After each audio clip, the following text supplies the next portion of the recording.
Hello everyone, आज आप लोगों के लिए मेरे पास बहुत बढ़िया सरप्राइज है। अरे हाँ, आप लोग बिल्कुल सही चैनल पर आए हो, गगन प्रताप सर के चैनल पर। आज हम गगन सर का बर्थडे सेलिब्रेट करने वाले हैं, क्योंकि कल वो जाएंगे नाम क्या है उस जगह, प्रयागराज। कल वो जाने वाले हैं प्रयागराज। हेलो भाई, हेलो हेलो हेलो।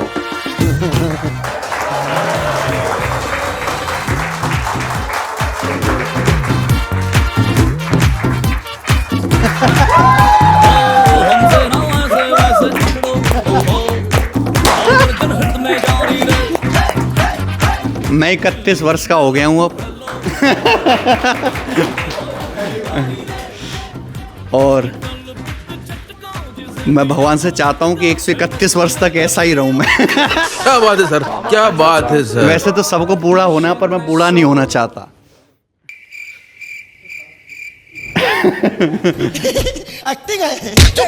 इस उम्र में बर्थडे मनाना अच्छा नहीं लगता भाई। 31 साल का आदमी, खैर आप लोग हो इकट्ठा हुए हो, मेरे भाई बंधु हैं, सब मेरे गांव के दोस्त हैं मेरे सारे, धन्यवाद। 17 जून 1995 को 9:41 पे बिल्कुल दहकती गर्मी में पैदा हुआ। फिर पैदा होने के 4 दिन बाद मम्मी ने मुझे चम्मच से चाय पिलाई। पैदा होने के अगले दिन मैंने 10 रुपये का एक नोट पकड़ लिया। तो जैसे बेबी मुट्ठी होती है ना, बड़ी तगड़ी होती है, उससे सामान नहीं छुटा सकते आप, रोने लगता है वो। और 10 रुपये का नोट मैंने पकड़ लिया, मुझे बड़ा अच्छा लगा। फिर पापा ने वो छुड़ाया तो 10 रुपये का नोट फट गया। तो पापा ने बोला ये नोट पकड़ेगा। भगवान की कृपा से हुआ अभी। पैसा ही पैसा। अच्छा लग रहा है। आप सब लोग लगातार ऐसे बढ़ते जा रहे हैं। मैं, मेरे भाई गोविंद जी, सोनू, सचिन, उपिंदर, कुछ हम लोग हैं जिन्होंने सिलेक्शन वे शुरू किया। अभी 7-8 महीने हुए। अब देखते देखते मैं देख पा रहा हूँ कि 70 से ज़्यादा लोग हो चुके हैं। तो आप सब लोगों का सिलेक्शन वे में जुड़ने के लिए बहुत बहुत धन्यवाद। अच्छा लग रहा है? हाँ? अच्छा लग रहा है ना सभी को? कोई बॉस जैसी फीलिंग तो नहीं आती हमारी तरफ से? छोटे भाई बड़े भाई की तरह ही रखता हूँ मैं आप लोगों को। हाँ, ऐसे ही रहो, बढ़िया काम करो। गांव से हूँ मैं। मेरा बुलंदशहर ज़िले में एक छोटा सा गांव है भर्रा, वहाँ मेरा जन्म हुआ है। 6 वर्ष तक मैं गांव में ही रहा। तो बच्चे नहीं होते, सुबह मम्मी ने रोटी खिला दी और धूम में रख दिया तेल लगा के बालक को, और फिर वो खाट में से उतर के भाग गया, मोहल्ले में मिट्टी में खेल रहा है। एक दिन मैं कुएं में गिर पड़ा। कुएं में गिर पड़ा। मम्मी ने देखा, बहुत दूर से मैं बेहोश हो गया। फिर मुझे रस्सी में बांध के निकल गया बाहर। फिर कई घंटे बाद मुझे होश आया। मेरी चाची जी ऐसी हैं कि 70-80 लड़कों को तो एक साथ मारेंगी वो। तो चाची जी मुझे ऐसे पुचकार के खिला रही थी। ये 8-8, 10-10 फीट ऊपर। एक बार कैच गलत हो गया और मैं नीचे। खत्म। मैं बेहोश हो गया। फिर थोड़ी देर बाद मैं रोने लगा जोर से। इतनी जल्दी नहीं जाऊंगा मैं। अभी सिलेक्शन भी बनाना है, तुम्हारी याद आई मुझे। 6 साल के बाद हम भर्रा से निकल के, क्योंकि वहाँ स्कूल नहीं था। क्या होता है कि 3, 4, 5 साल का जब मैं हुआ तो गांव के लोग प्राइमरी पाठशाला में जाते हैं, तो मम्मी भी मुझे तैयार करती थी, कपड़े लत्ते पहनाती थी। मेरे बाबा बैठते थे, तो बाबा बैठ के चबूतरे पे बीड़ी पीते थे। तो हुक्का, जैसे बालक आते थे कि हम लाला को स्कूल लेके जाएंगे, अपने बाबा कहते तेरा बाप जाएगा स्कूल, भाग यहाँ से। तो मेरे बाबा भगा देते कि हमारा लाला स्कूल नहीं जाएगा, इसको स्कूल जाने की कोई ज़रूरत नहीं है। फिर मम्मी को लगा यार ये तो हमारा लड़का ख़राब हो जाएगा। 6 साल का हो गया, ABCD का पता नहीं, ABCD 1 2 3 4 कुछ पता नहीं, पढ़ाई क्या होती है पता नहीं, कभी किताब भी नहीं देखी, हाथों में उठा के किताब भी नहीं देखी 6 साल तक। फिर मम्मी पापा 1500 रुपये, 10 किलो आटा और थोड़े से चावल और एक डोलची छाछ, ये लेके भर्रा से हम लोग शाने आ गए। हम किराए के कमरे में रहे। फिर एडमिशन कराने के लिए मेरे को लेके गए आदर्श सरस्वती विद्या मंदिर, आरएसएस की शाखा है, प्रॉपर हिंदी मीडियम, वहाँ पे मेरा एडमिशन कराया। तो प्रधानाचार्य बोले लड़का तो बिल्कुल निखड्ड है, ABCD इसको आती नहीं, 6 साल का ये हो गया, कुछ पढ़ा नहीं, क्या करें इसका। ये तो क्या LKG KG नर्सरी फर्सरी पता नहीं क्या क्या होता है, शिशु प्रथम है, इसमें जाएगा। मम्मी बोली ये सब क्या है, सीधा दूसरी में चाहिए बालक। उनका दूसरी लायक तो शक्ल नहीं है इसकी। मैं ऐसे देख रहा, तो भगवान की कृपा से दूसरी में एडमिशन उन्होंने ले लिया। उन्होंने बोला कि अगर लड़का परफॉर्म नहीं किया बढ़िया तो उसको डिमोट करके शिशु में पहुंचा देंगे। पर पापा ने मेरे ट्यूशन लगवा दिए। ट्यूशन था 50 रुपया महीना, और 50 रुपये महीना था, बड़े बढ़िया। उनका मैं मतलब अभी भी आभार मानता हूँ कि उन्होंने ट्यूशन में वाकई में मुझे हिंदी पढ़ना, कै खे गे, गिनती, दशमलव, जोड़ घटाना बड़ा बढ़िया से सिखाया। हालांकि वो सर ज़्यादा पढ़े लिखे नहीं थे, 9वीं 10वीं पढ़े लिखे थे, पर इतना मुझे काबिल बना दिया। 1-2 साल के भीतर मैं इतनी तेज़ हिंदी पढ़ता था ना, इतनी तेज़ हिंदी पढ़ता था कि मास्टर भी मेरी हिंदी सुन के काँपते थे। पता नहीं कैसे हुआ। फिर उसके बाद कभी अच्छा विद्यार्थी तो नहीं रहा, टॉप तो नहीं किया मैं, पर सब बढ़िया मानते थे कि लड़का बढ़िया पर टॉप नहीं करता है, लड़का बढ़िया है। सरकारी स्कूल से 9वीं 10वीं करी मैंने। स्कूल में जाता नहीं था, 1 रुपया महीना, 1 रुपया की फीस होती थी, मास्टर ही देते थे। फिर 11-12 भी मैंने सरकारी स्कूल से करी, पब्लिक इंटर कॉलेज से। 1-2 रुपया फीस होती थी। स्कूल जाता नहीं था, मैं घर पे ही पढ़ता था। जैसे अभी इतनी गर्मी पड़ती है तो हमारे छत थी, छोटा घर था हमारा, तो घर में तो दुकान भी थी, गाटर पटिया का घर था, कच्चा मकान था।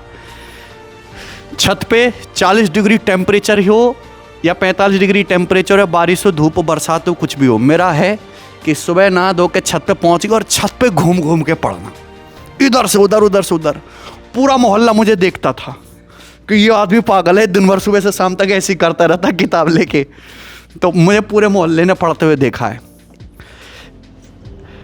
11-12 में एक बार मेरा नाम कट गया कि मैं स्कूल नहीं जाता था। मैंने फिर कहा यार नाम कैसे जुड़ेगा, इसका प्रोसेस क्या है। नए क्लास टीचर थे हिंदी वाले। फिर मैं गया स्कूल में, फिर मैंने बताया कि सर मेरा ना थोड़ा भोकाल टाइट है यहाँ पे।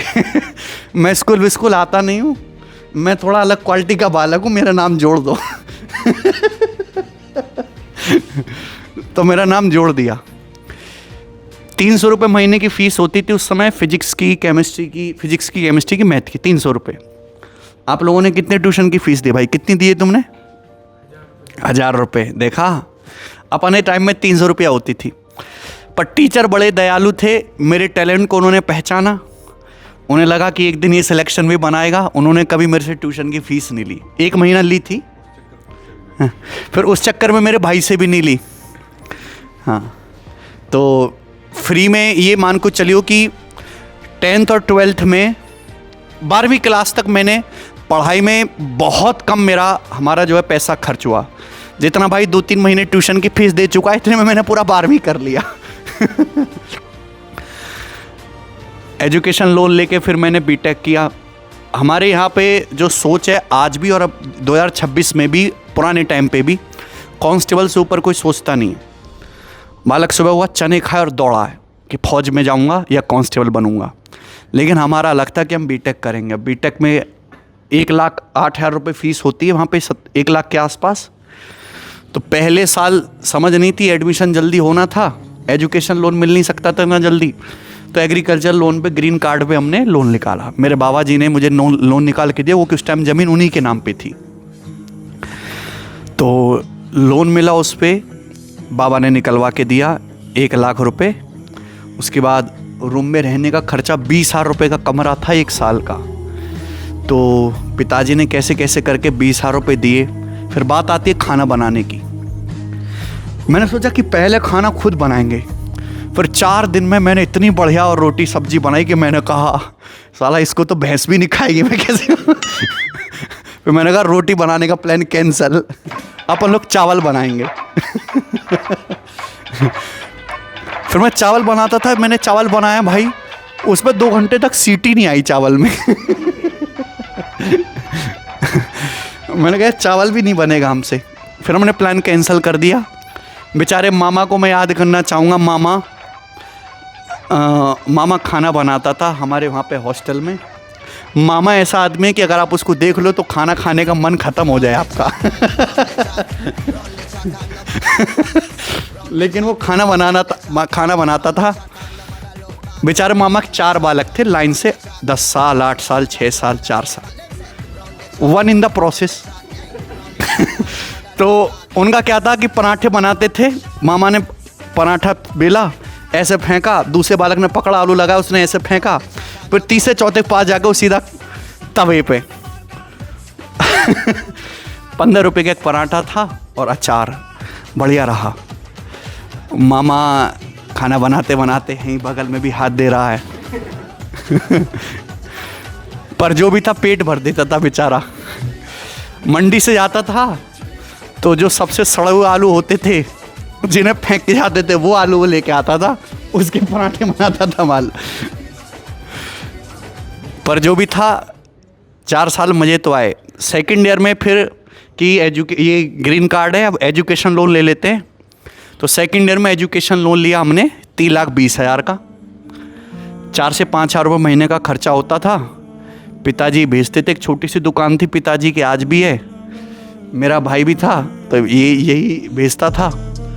कॉलेज में मैंने बहुत टाइम ख़राब किया है, लेकिन कॉलेज में बहुत कुछ सीखा है। मेरे पूर्वांचल के बहुत सारे दोस्त थे, बनारस के, गोरखपुर के।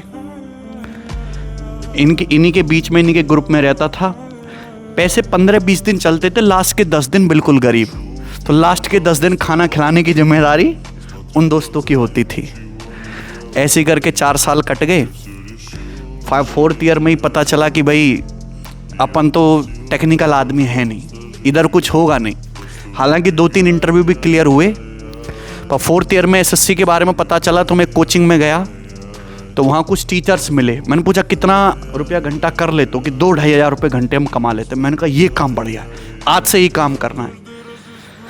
तो फिर वहाँ से 4th ईयर से ही सरकार, ये अपनी प्राइवेट जॉब भी भाड़ में गई, सरकारी नौकरी भी भाड़ में गई। अपन ने सोच लिया कि पूरा टीचिंग को देना है। तो बहुत जल्दी अर्ली एज से पता चल गया कि टीचर बनना है, और पता चला 2,000 रुपया घंटा सुन के। तो 4th ईयर से ही जस्ट पास आउट होने के बाद से मैं डाउट क्लास कभी नोएडा, गाजियाबाद उधर लेने भागता था। और ऑफलाइन पढ़ाया अम्बाला में, राजस्थान में। उसके बाद ऑनलाइन पढ़ाना शुरू किया। धीरे धीरे आज 2026 आ गया। 50 लाख से ज़्यादा बच्चे अपने पास एप्लीकेशन में हैं। 70 से ज़्यादा लोग अपने ऑफिस में काम करते हैं। और छोटा नंबर भी ना कहूँ, कम से कम 1 लाख से ज़्यादा डायरेक्टली और इनडायरेक्टली बच्चों को मैं सिलेक्ट करके सरकारी नौकरी के अलग अलग विभागों में पहुंचा चुका हूं। कहीं भी जाऊं तो ऐसा होता नहीं कि कोई बच्चा पहचाने ना या मिले ना। तो बड़ी खुशी होती है, भगवान की कृपा से बड़ी बढ़िया लाइफ चल रही है। प्रेम विवाह मैंने किया है और मैं अपनी शादी से ज़रूरत से ज़्यादा खुश हूँ। एक बालक, एक बालिका है, भगवान ने फैमिली पूरी कर दी है। 31 वर्ष का हो चुका हूँ। हेल्थ पे मैं कतई ध्यान नहीं दे पाता, देखने से मैं लगता नहीं हूँ, पर वजन मेरा 100 किलो है। ठीक है। सर आपने बताया नहीं, मैम से कैसे मिले? बेटे कुछ बातें गोपनीय होनी चाहिए।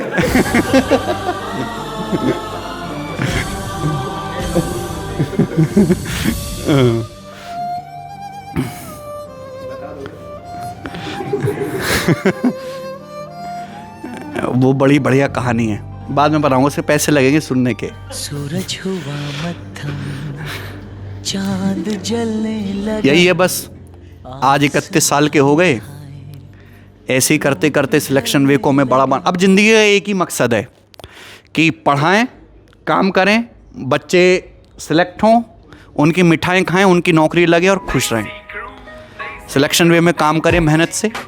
आज भी दिन में मैं कम से भी कम 12 घंटा और 15, 16, 17 घंटे तक काम कर लेता हूँ। बढ़िया लगता है। मैं अपने काम को पूरी तरीके से एंजॉय करता हूँ। किसी की नज़र नहीं लगनी चाहिए। किसी की नज़र लगे तो उसकी जवान कट जाए भगवान। मैं अपने काम को बहुत ज़्यादा एंजॉय करता हूँ, पढ़ाने को, टीचिंग को। उसकी वजह से मुझे समाज में सम्मान भी मिलता है, किसी की ज़िंदगी भी बनती है, बच्चों का सिलेक्शन भी होता है, पैसा भी खूब आता है, फैमिली को मैं समय भी दे पाता हूँ, घूमने जाता हूँ, देखते होंगे आप रीलें वगैरह। लव मैरिज भी हुई है, बच्चे भी हैं, यानी कि ज़िंदगी बढ़िया है, भगवान की कृपा से ज़िंदगी बढ़िया है। लेकिन उस बढ़िया बनाने के पीछे मेरी मेहनत बहुत है, बहुत ज़्यादा है। मेहनत तो काफ़ी सारे लोग करते हैं, पर जब तक भगवान का हाथ सर पे ना हो ना, तुम्हारी मेहनत किसी काम की नहीं है। पिछले जन्म में कुछ अच्छे कर्म रहे होंगे हमारे, है भाई केशव, कि भगवान ने अच्छी ज़िंदगी दी, तो मैं भगवान का बहुत शुक्रिया अदा करता हूँ। आप सब लोगों का बहुत बहुत धन्यवाद, ये विश्वास दिखाने के लिए, सिलेक्शन में जुड़े रहने के लिए, काम करने के लिए, हमको प्रोत्साहन देने के लिए बहुत बहुत धन्यवाद।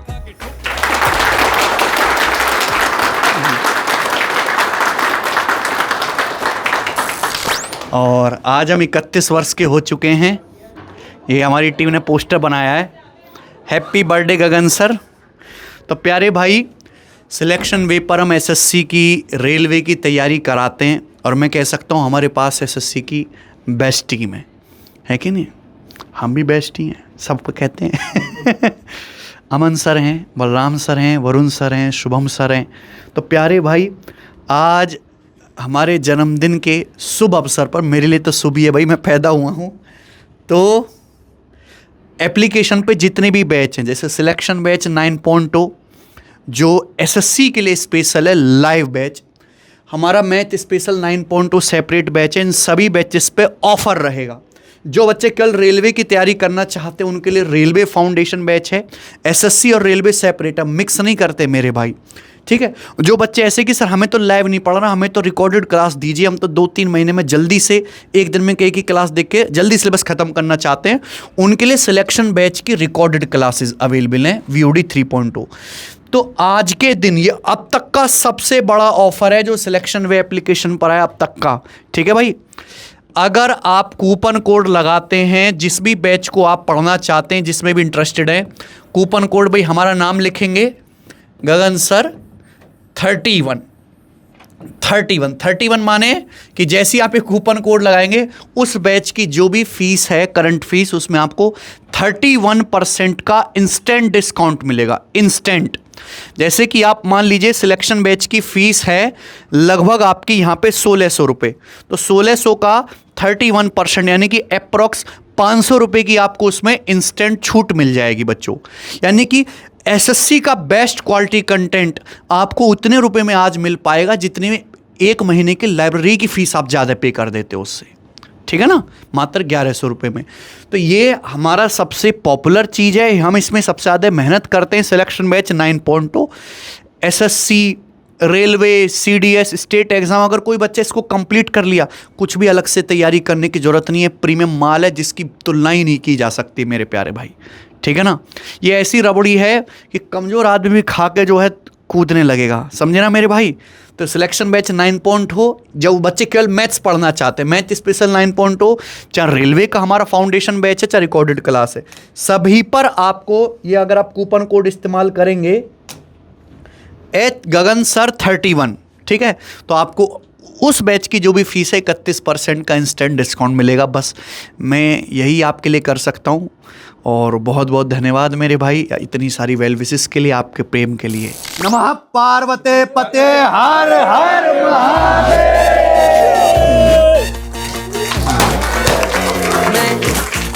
मेरे यार, तेरे फ्रेंड्स, तेरी गर्लफ्रेंड, तेरी एक्स, तेरी गर्लफ्रेंड का एक्स, क्यों हो गए सारे जंगली, क्यों हो गए सारे जंगली, क्यों हो गए सारे जंगली इकट्ठे। Happy birthday. ये मैं देखता हूँ युवा की उम्र 22 साल 23 साल, अकेला मैला कुचैला ऊर्जाहीन। युवा लोग मेहनत करो, जवान हो, जवान जैसे दिखो, जवान जैसा काम करो। 4 रोटी डकार के जो 10-10 घंटे सोते हो तुम, दोपहरी में आनंद लेते हो, 6-6 घंटा रील चलाते हो, और इसमें जूम कर करके ताड़ते हो तुम, मुजरा देखते हो, डीएम करते हो, ये सब गलत काम त्याग दो और मेहनत करने पे, पढ़ाई पे ध्यान लगाइए, ठीक है। पढ़ाई करने का काम है तो मेहनत से पढ़ाई करो। व्यापार करना चाहते हो व्यापार करो, कुछ नहीं होता सड़क साफ करो, कसला चलाओ, घास खोदो, भैंस नवाओ, मोदी जी के पोस्टर लगाओ, कुछ तो करो, लेकिन घर बैठे थाली मत बैठो, है ना। जवान आदमी हो, जवान आदमी की तरह व्यवहार करो, ठीक है। कुछ करो अपने लिए, जीवन में सम्मान, पैसा, रुपया हासिल करो, समझे। अपना खुद से कमाओ, खुद से पक्का मकान बनाओ, इतना पैसा जोड़ लो पहले कि शादी अपने खर्चे से कर सको। माँ बाप से ना मांगना चाहिए कि मम्मी वो जयमाला लेनी है, वो 10,000 रुपये दो, हैं। फोन का रिचार्ज खुद से करा पाओ, नहीं है तो सिलेक्शन में आ जाइए, देखो है भाई।